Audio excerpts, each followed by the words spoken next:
মেহেরপুরের মধ্যে এমন একটি স্থান আছে যার গল্প অনেকেই জানে না। তাহলে চলুন ওই স্থান নিয়েই আজকের ভিডিওটি শুরু করা যাক। বাংলার ইতিহাস, প্রকৃতি ও সংস্কৃতির এক অনন্য মিলনস্থল হলো মেহেরপুর। এই জেলার বুকে ছড়িয়ে রয়েছে বহু ঐতিহাসিক নিদর্শন ও দর্শনীয় স্থান। এর মধ্যে অন্যতম আকর্ষণীয় স্থান হলো গড়পুকুর। শত বছরের পুরনো ইতিহাসকে ধারণ করে থাকা এই পুকুর শুধু একটি জলাশয় নয়, বরং মেহেরপুরের ঐতিহ্য ও সৌন্দর্যের এক জীবন্ত প্রতীক। বর্তমানে গড়পুকুর মেহেরপুরের অন্যতম পরিচিত পর্যটন স্পট।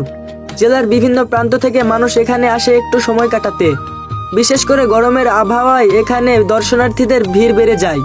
সাধারণত গড়পুকুর এখন আগের চেয়ে অনেকটাই উন্নত হয়েছে। এখানে রয়েছে অনেকগুলো ফাস্টফুডের স্টল। স্থানীয় মানুষদের কাছে এটি শুধু বিনোদনের স্থান নয়, বরং দৈনন্দিন জীবনের একটি অংশ।